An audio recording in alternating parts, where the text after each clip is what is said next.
Call to order the work session for the City of East Grand Forks for Tuesday, January 28th, 2020 is now 5 o'clock. City Clerk, please call roll. Mayor Steve Gander. Here. Council President Mark Holstead. Here. Council Vice President Chad Grassel. Here. Council Members Clarence Vetter. Here. Dale Helms. Here. Tim Riopel. Here. Tim Johnson. Here. Mark Demers. Present. It does term a quorum. Number one, discussion on rural fire contract. Chief Larson. This is an extension to the original agreement we have with 7 rural townships.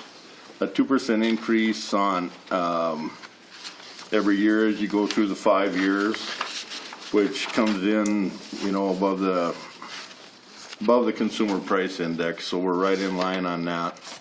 The changes of the one I just handed out on the second page is we've been working over this inventory, and it's just kind of been sitting there for years. So we did the best we could to get things on who belongs to what. There was pickups on there that belonged to the DNR, and it showed ownership of it, so it kind of turned into a mess. So on this one, the parties agreed the attached inventory represents the status of the personal property and equipment ownership at the date of this extension. Further, the parties agree that in the event of an agreement termination, the city will return township trucks to the township as then equipped, which is, they used to have 3 trucks, so now they're joint on the new engine we bought.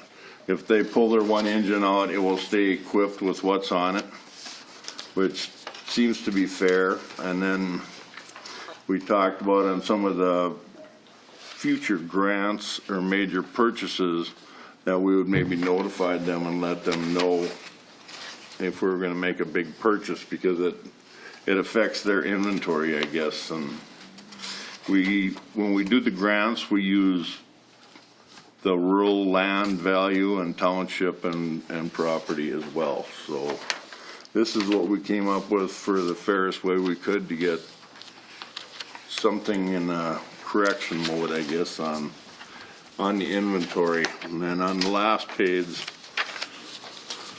are the township inventories, which they have some, because they went down a truck, there's some inventory that's just stored in the garage if it should be needed on their other truck. These are the inventories on the 2 trucks that they have in service now. Other than that, any questions? Anybody have any questions or anything to add? You guys have anything to add? If you want to come up and state your name, please. I know some of you guys. I'm John Jeffrey. I'm with Huntsville Township, and then Greg Stalker here is with Grand Forks Township. And as you can see from the thickness of my file here, we've been doing this since Christ was a child. So, but I think it's a good example of governmental entities working together, because we need you guys. I don't want, Greg or somebody giving me CPR if the good Lord's about to take me. I want a professional. And likewise, Gary mentioned, like when you write grants, they're always looking at service area and population. So when your grant writers put things together, they can show this large service area and lots of folks that have a need, and all the calls that. Most of those, frankly, are medical calls. I don't know, Gary, how many times we have a structure actually burn someplace, but most of the time it's guys my age or older, falling over. And so that part of it, I think, is really important, is that first responder aspect to it. And on the fire side, it's become professional, for me and Greg to be volunteers and try to run a volunteer outfit. That's a losing proposition, right? It's not like you just show up and throw water on something. So Gary and all those guys with their expertise, that's really an asset here for East Grand Forks, and we're glad that we can work with you guys and, use that for our benefit too. So, it's like everything sometimes. Internally, the township guys talk, but we think overall, fair deal, and if you're happy with it, we're happy with it, and who knows, maybe 5 years down the road, we'll be sitting here again, but I just wanted to say thanks for the cooperation. We appreciate it. Thank you, sir. Mayor? I've gotten to join in at the last couple of those, and I like the cooperative agreement which we've had through these years, and I like the fire hall chili that they serve up over there. Yeah? And I've also heard that you guys do provide quite a few of our paid on call, responding to a call. We do have some of our professional firefighters going, and then partnering with them and filling in as needed are these paid on call. A lot of them, I'm told, come from the townships. That's just another great connection that we have on fire protection with you all. So yeah, I think it's working well, and just keep it kind of rolling along as it is, and looks Sure. good to me. So how does it work here? This is the work session. Everybody just kind of nods, and then next week you make it official, or? Pretty much. Is that how it works? Okay. Well, I'm just wondering, because we have a township meeting coming up for the chili, I think, right, Gary? You're going to make us some chili at some point? Oh, wait, you're not even going to be there, so you don't care. He'll eat chili. He'll come back. Someone's going to make us chili, and I believe in February they're planning on. yeah, I think the 24th or something, right? But so, if you guys okay it, and then somebody signs, and then you can get us over the originals, we'll have all, representatives from all the townships, right, Greg? And then we'll be able to get it all signed in one fell swoop, and away we go. So Yeah, because if I remember correctly, usually the city people kind of leave, and you guys have your own little meeting there, usually at that meeting on the 24th. right, Yep. right, yeah, perfect. All right, Sounds good. okay, thanks, guys. Thanks, guys. Yep. Thanks, Gary. Number 2, request for direction of parcel number 83.042449.00. Ms. Nelson. Okay. Pretty self-explanatory. Our office was contacted. Somebody is interested in purchasing the lot that went tax forfeiture out on the south end. This request actually had come before you last fall, I believe, and different circumstances. The person that is interested in purchasing this lot is wondering and asking if the council is willing to negotiate on what the special assessments would be. And if you are willing to negotiate, their opening offer is paying $25,000 toward or in special assessments. Just a reminder that this lot started with $58,622 in specials. That had been paid down to $51,605. We have not received payments for this property since 2012. And according to my report upstairs, if we had received payments up to this point, the remaining principal balance would be down to just under $35,000. So I guess, and the question had been asked about the cost of the lot. It is currently owned by the county. It is for sale for $10,000. That is set. We don't have anything to do with that. The only thing that would be negotiated would be the special assessments. Mr. Murphy. There's just one thing I'd like to add on that, or as a recommendation. At this particular point, I think what we'd be looking from the council is, are you willing to negotiate on this? I would recommend that we stay away from discussing any type of amount that the council maybe would be willing to go to. That would need to be done in a closed session like that. I guess really what we're looking for is the council willing to negotiate. Mayor. If there's one rationale for possibly negotiating, it could be that the life of the specials is already a little bit shortened. So they've been there in the ground for a while. And so the time at which those will have to be replaced is a little sooner than if it was a brand new street, curb, gutter, sewer, water, everything. So that might open the door for a little tiny bit of flexibility. Mr. Demers. This is on the south side of 13th, correct? I know the lot on the north side was restricted because of easement. Is there easement restrictions on this one as well? Or is this, because it looks like it's about 60.65 acres, no easement, no setback or easement issues? No, That you know it's of? buildable. Okay. Just not what just not what some people have wanted to. I mean, It's kind of irregular, but, it's a little irregular, but it's buildable easily. And it has a lot of frontage, right? It carried a little more specials than some of the adjacent lots. A lot of frontage. Yeah. It's got about 212 feet of frontage. Yep. So when the paving was done, that added 17,000 in specials. A little over 17,000. Is it possible, I guess it's the county's property, but is it subdividable or is it? I think we've looked into that before. Actually, I just talked with somebody at the county. This lot could not be split as it sits right now. It would have to be purchased and owned, and then it could be split. But I think it's been looked at before, and just how things are, if you split the lot, I don't, a portion or one of the lots would not be buildable. That's why it's has not been done before. Mr. Riefel? This came before the EDA several years back, and we looked at that. It's not possible. We also voted not to reduce the property tax or the assessment. Is it not built, it's not separable because of setback or because of what? Because of setback and because of the length The length of of the it. lot. So there's a portion of it that would be quite long, that's right next to a buildable lot. But then as you come down to the curve, when you start sectioning it off, you can't get the length of the lot that's in our requirements.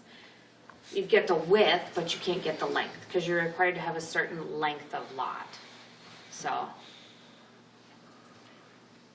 To just sell them the other half and you can have the other half on the other side of the street along with the stuff to the east, and that would be a big enough lot. Sorry. Mr. Bitter? Thank you. So if he builds a house on there, is he going to be eligible for any other incentives that we might offer? At this point, it would be the 2-year tax abatement and the landscape incentive. Thought is, if we decide to negotiate, could we say that he isn't eligible for any of those then? As part of the negotiation? I can do Sounds that. like a Ron question. He's right there. That, anything's possible. It would be a negotiated sale at this point. I don't have a problem if you wanted to talk to him and I guess Negotiate. go to closed session and discuss it, at the time. Is that kind of a consensus of the council? Okay. We will let them know and we'll get something scheduled. Thank you so much. Anything else? Nope. Okay, number 3, discussion on possible ordinance. Mr. Johnson? Yes, I had an individual that's in my ward that had a problem with his neighbor. Neighbor was blowing snow in his property and on his house. He contacted Lieutenant Highcheck, and there isn't an ordinance that prohibits that in the town. And I don't know how it got to be, what kind of a neighbor, what's going on there, but it's not healthy. And he would like us to do something for him. And have not only an ordinance on snow, but then he got into where he'd like if the fella's got a sump pump running and he doesn't want that water in his yard. Wants it. And garbage, leaves, just the golden rule. And we don't have an ordinance. No, I know that there's a lot of different things that don't have ordinances, Mr. Johnson. The issue that you have going there is that the city as a municipality isn't the purveyor and keeper of the peace at all. This would be an issue that could be easily resolved by a trespass between the two parties, because as soon as you start trying to police and criminalize a neighbor putting water on the other's land, snow blowing, I don't know where you end up stopping or how you police it. And so I think that's why you don't see ordinances when it comes to a private party putting snow on a private party's lot. It's where we have a private party putting snow on a municipal's lot or throwing it into the street. That's when we turn around and we control what's happening to the city.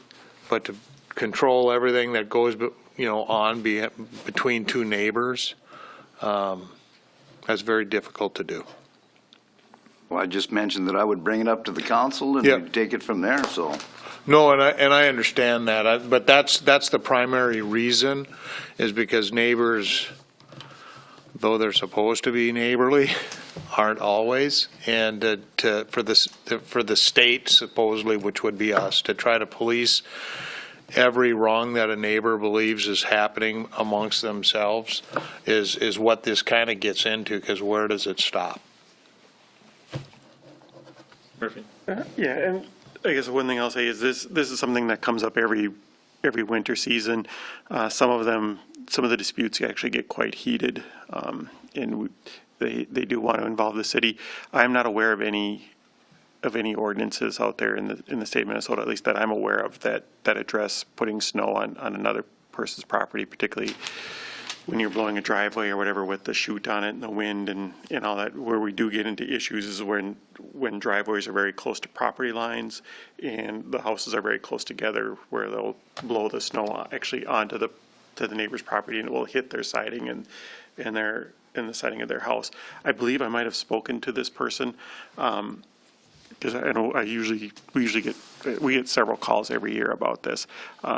And you can certainly refer them to me on that, but it's just nothing that I'm aware of, and that we can regulate.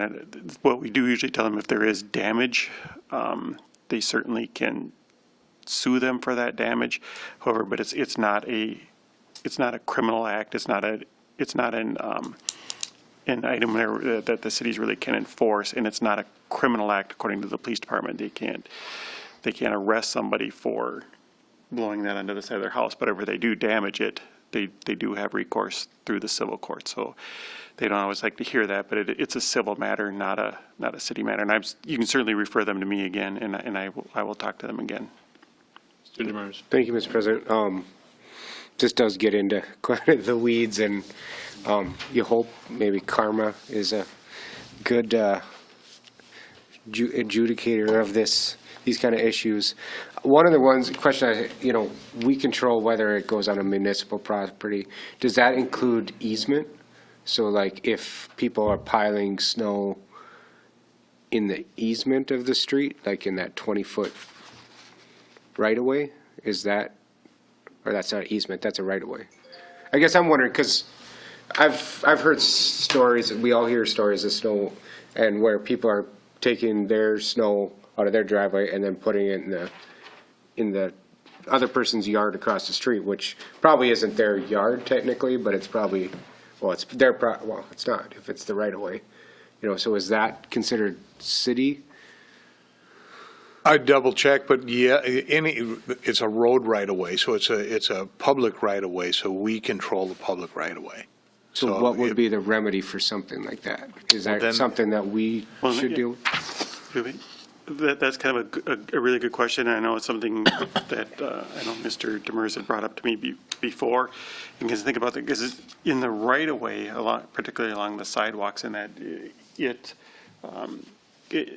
people will shovel them onto the right of way and snow blow it onto the right of way in there quite regularly, and we don't really do anything about that, because it's really what our ordinance is meant to attack is that you're not supposed to deposit snow into the drivable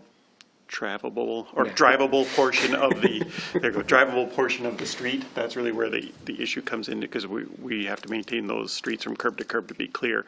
Outside of that curb, which is technically still city right of way, people do deposit snow on there from their driveways and from sidewalks and those type of things, but we don't address that, because they got to have some place to put it. But it is an interesting concept, for example, where if somebody's clearing out their driveway with a blade, basically opening the garage door, putting the blade down and pushing it out into the street and across the street onto the right away on the other side.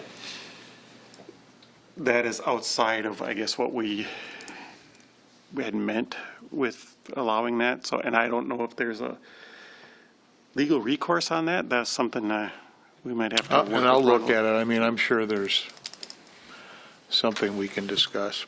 I mean, it's If winter not, if in not Minnesota. anything, just a city get involved in saying you can't deposit it on the right of way in front of somebody else's house. But I know what you're talking about. Most And I of the guess, people aren't. so the bottom line is the only real answer in these type of things are, well, first a civil discussion and then a civil action, right? I mean, because even if it was a commercial thing right downtown, if someone was taking snow and putting it on someone else's lot, there's nothing that the city is necessarily done unless they are charging with trespass or want them charged with trespass or something.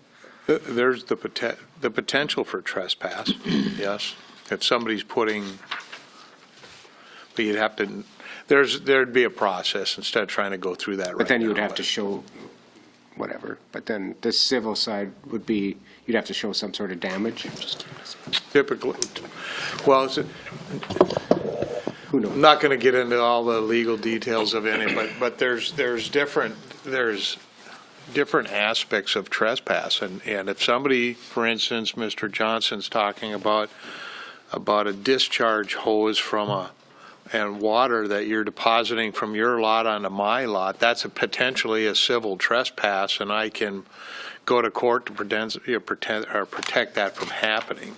Give them notice, tell them that, and then you go to court and you have an injunction where it's basically told that they can't do that anymore. And then once there's an injunction in place, then it can be enforced. So. Just a couple things. Last year, Mr. Helms and I sat in the living room of a family who had a concern about a massive snow pile from a church right up to their side yard. And they were concerned about the thaw and that could come on into their basement.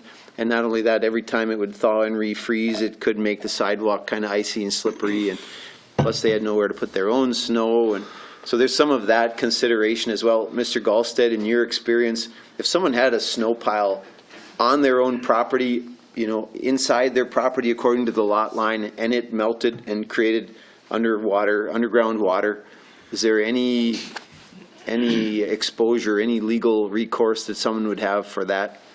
They wouldn't have any legal recourse against the city. They may Against the neighbor. They may have legal recourse against the neighbor, but that's all factual driven and depending upon what's happening. Typically that's a very difficult proposition. It's snow melting and it's on my property and it snows. We're in northern Minnesota. And we're back to what we said earlier, and let's resolve these things as neighbors. If it's got to be trucked out of there and it's to the mutual benefit, maybe there could be some cost share of picking it up and trucking it out of there. If they're right within their right having it there, but it's not the most courteous, again, find some resolution that everybody can agree with without having to get the city council involved. A lot of this can be handled neighborly. To the question of can you push it across the street? I see so much of that, and that's probably a good use of that space, if it's the right space. So if and I don't have the means to do it, but if I push snow off my driveway across and there's just a vacant little space right there, I don't know that we have to freak out about that. But if it's right in front of their picture window, well, that's a different story. So there's some common sense in that stuff too. Once again, just work it out with neighbors and off the sidewalks, off the streets, leaving room for our city crews to put the next big snowfall, all that stuff. One final question, and this may be for Nancy, to the question of downspouts coming off of a structure. Are those supposed to be, let's say if you're close to your side yard, are they supposed to be directed front and back and not toward the lot line? Do you know about that with building code? Is that true? Typically, Okay. we'll go out and I'll just go out and ask them to turn them. Yep. When we had, I've been working with Jason and to do a little bit more stormwater drainage areas, and that's part of the reason why you have setbacks to begin with. And, you know, you usually have easements in between the properties so that there's a space for water to collect if it goes to the center lots. But if there's not a lot of space in between them, I'll just knock on their door and say, hey, can you turn your downspouts either towards your backyard or, you know, where water runs downhill? Yep. Because most people's houses are built up. Yep. You know, and there's a natural grade towards the street, towards the storm sewer, so. We may be in a cycle right now where we're gonna really have to pay attention to that surface water runoff, not to let it come on in against the foundation and come into our basements. Thinking of how wet we were last fall, the more we can handle that surface water, get it up and out of here, I think the happier everybody's gonna be. I don't think most people, you know, want the water to go out that way. 'Cause No. it's gonna run into your house. Yes. First on your property. Yep. So, Just nobody likes to be told what to do. I suppose that's part of it too. So, Mr. People have Stordahl. been pretty receptive about the, Yeah. you know, even like with sump pumps and stuff, you know, we've just asked them to redirect them as well. They've been pretty receptive there, and then some of them, you know, that were previously pushing it like towards their back alley if they had an alleyway, and they were ones that had issues with the alley being kind of a mess. Well, a lot of it has to do with water. When you tell them, hey, push it to the front, the water will be out of there, you know, and they're pretty receptive to that. But no, I was just going to hit on what the mayor said about just common sense with the snow removal stuff. You know, there in our ordinance, it does say that you may not deposit, I don't know word for word, but stuff in the city right away. A lot of times it's not a huge issue unless they're pushing it across the street in somebody's front yard where the snowplow then carries it down the street and into their driveways and stuff like that. But we do enforce sometimes, depending on the right of way and where it's at, like around stop signs, line of sight areas and stuff like that. We will enforce our ordinance there, and then we also utilize those empty spaces too, you know, along the school and stuff like that, trying to pull that stuff along the high school there from west to east when we can and put it in that empty lot instead of in their front driveways. So, yeah, that's all I had. Thank you, sir. Anybody else have anything at this time? I see none.